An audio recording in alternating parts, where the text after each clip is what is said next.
Friends, मैं सावित्री नेगी। मेरे channel में आपका स्वागत है। हम आज बात करते हैं कि हम अपने सास की लाडली बहू कैसे बने। देखिए, सास की लाडली बहू बनते हैं हम सास की लाडली बहू ही रहते हैं। जैसे मतलब जब हमारी शादी होती है तो हम एक लड़की होते हैं।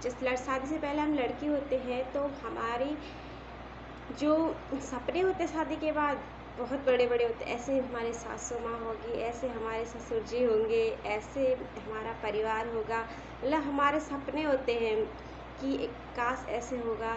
तो हम जब एक लड़की शादी के बाद घर पे प्रवेश करती है तो वो बिल्कुल साफ दिल होता है उसका।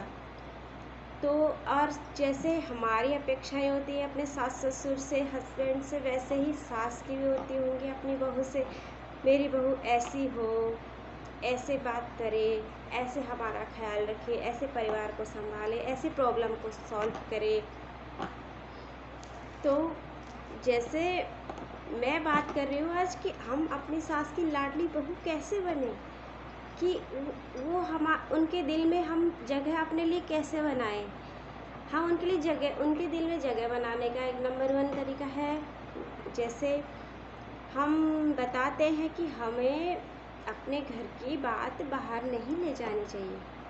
जैसे हमारे घर में जो कुछ भी हो रहा है, जैसे देखो, जहाँ पे 4 लोग रहते हैं, छोटे मोटे झगड़े तो होते रहते, छोटी छोटी बातें होती रहती। तो हमें अपने मायके में नहीं बात करनी इसके बारे में, ना हमें अपने आस पड़ोस में बात करनी, ना हमें रिश्तेदारी में बात करनी। हमें अपने घर की बात किसी को नहीं बतानी है। और नंबर 2, रीति रिवाज। हमें रीति रिवाज को समझ के चलना है। हमें रीति रिवाज को ध्यान में रखना पड़ता है कि हमारे ससुराल में कौन से रीति रिवाज हैं, हमें उनको अपनाना पड़ता है। क्योंकि जब हमारी शादी हो जाती है तो हम जब बहू बन जाते हैं तो हमारे ऊपर हम बेटियों जैसे नहीं रह पाते हैं। हमारे ऊपर और ज़्यादा जिम्मेदारी आ जाती है। हमारे ऊपर बहुत ज़्यादा परिवार, क्योंकि रीति रिवाज ये होता है कि हम घर की बहू होते हैं और हमारे जो ससुराल पक्ष के जो रिश्तेदार होते हैं, उनके रिश्तेदार जो होते हैं, उनकी नज़र बहू पर रहती है। कैसे बहू चलती है, कैसे बहू काम करती है, कैसे बहू बोलती है। तो हमें इस बात का ध्यान रखना चाहिए रीति रिवाज का। और नंबर 3 की टिप्स है कि हम अपने ससुराल पक्ष में ससुराल के जो रिश्ते हैं, ननद है, देवर है, सास है, ससुर हैं, हस्बैंड है, या फिर उनके कोई रिलेशन में जो भी हैं, परिवार में जितने मेंबर होते हैं, उनको हमें सम्मान देना पड़ता है, सम्मान देना चाहिए। क्योंकि हम उन्हें सम्मान देंगे तभी हमें सम्मान मिलेगा। जब हम किसी को सम्मान देते हैं तभी हमें सम्मान मिलता है। हमें ननद को, देवर को सम्मान देना चाहिए, सम्मान देना पड़ता है, आप चाहो या ना चाहो, क्योंकि हमें रिश्ते निभाने हैं और एक बहू की बहुत बड़ी जिम्मेदारी होती है रिश्ते निभाना। और हमें रीति रिवाज में जैसे जो हमारे फैमिली बैकग्राउंड, जो ससुराल में हमारा फैमिली बैकग्राउंड है, उस हिसाब से हमें कपड़े पहनने चाहिए। क्योंकि सब रिश्तेदारों की नज़र एक बहू पे होती है, तो हमें उसी हिसाब से अपने पहनावा रखना चाहिए कि हमारी फैमिली का स्टैंडर्ड ये है तो हम ऐसे कपड़े पहने। मतलब जैसा भी स्टैंडर्ड हो, जैसा भी आपका रीति रिवाज हो, जैसे आपकी सासू माँ कहें वैसा ही करें। और प्लीज़ एक बात और, सास की लाडली बनने के लिए हमें उनके साथ बैठना चाहिए, बात करनी चाहिए, उनसे अपना दुख बोलना चाहिए, उनसे अपने दुख बोलो, सुख बोलो, उनके दुख सुख सुनो, उनकी बातें सुनो।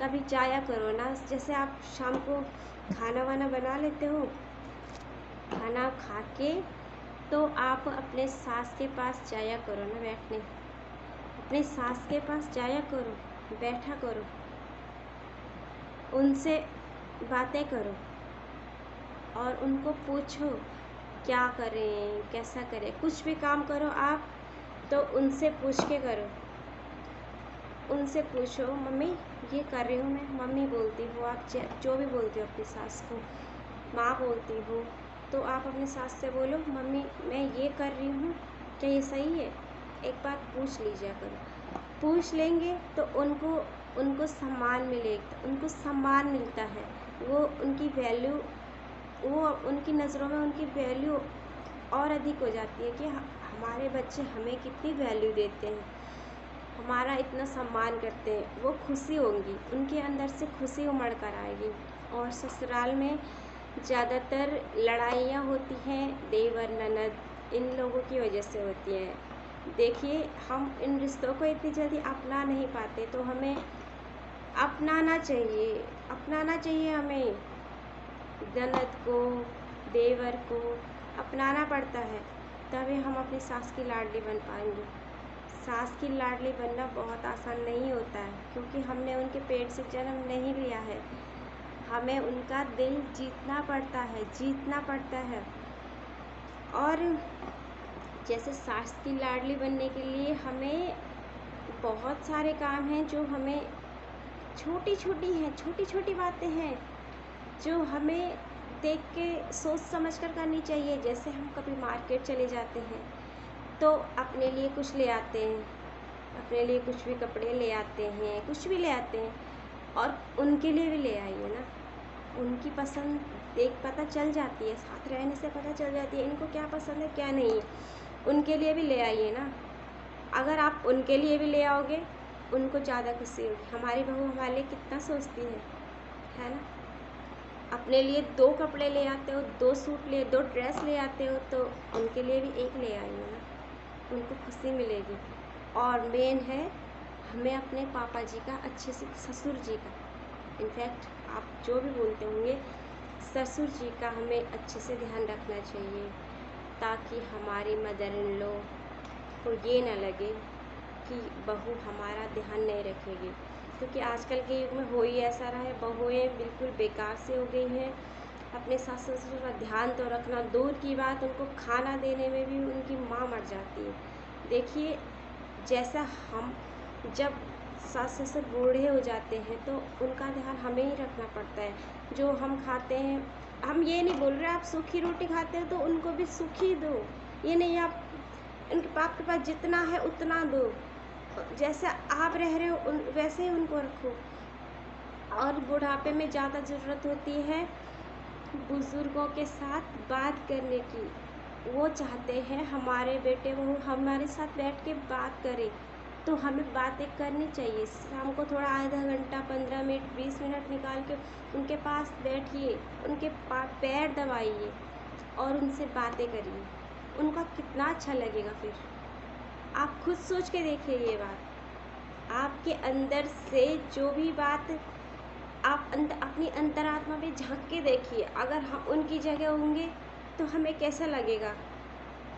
तो थोड़ा सासू माँ को भी कॉम्प्रोमाइज़ करना पड़ेगा, सासू माँ को भी थोड़ा, कुछ बातें ऐसी होती हैं सासू माँ ऐसी बातें बोल देती हैं बहुओं को सहन नहीं होती है। मतलब हर जगह बहू गलत नहीं होती है, लेकिन हर जगह बहू सही भी नहीं होती है। कहीं सास अच्छी होती है तो कहीं बहू अच्छी होती है।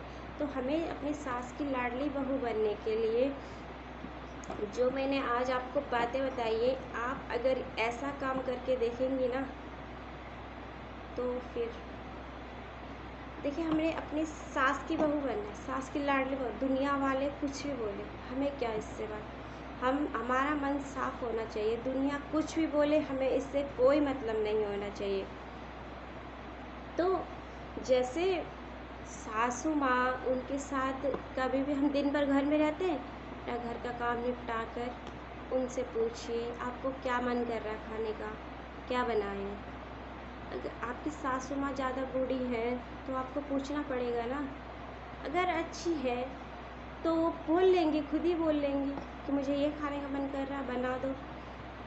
तो सासू माँ का भी थोड़ा अच्छा होना ज़रूरी है, लेकिन जब बुज़ुर्ग हो जाते हैं तो वो अच्छी होती है। मतलब हम जैसे सासू माँ अपनी तरफ से गलतियाँ करें तो करें, हमें अपनी तरफ से कोई गलती नहीं करनी चाहिए, हमें अपनी तरफ से कोई शिकायत का मौका नहीं देना चाहिए। बस मैं ये बोल रही हूँ। फिर एक दिन सासू माँ भी आपको लाडली बहू मान लेगी। आप जो मैंने आज आपको बातें बताई है ना, बस आप इतना करके देखिए, इतना सा करके देखिए बस। और आप लड़े, अगर सासू माँ कुछ बोल दे ना, अगर सासू माँ झगड़ा करे आपसे या फिर कुछ बोल दे, घर में कोई ऐसी बात हो जाती है, तो आप उस वक्त बिल्कुल चुप हो जाइए, बिल्कुल चुप, साइलेंट। आप उनसे जुबान मत लड़ाइए और आप उनको जवाब भी मत दीजिए।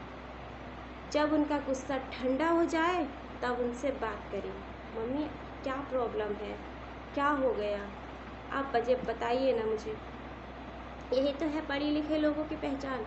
उनसे बात करिए, मम्मी क्या प्रॉब्लम है आपको, मतलब क्या हो गया ऐसा, वो आपको खुद ही बता देंगी कि ये प्रॉब्लम है।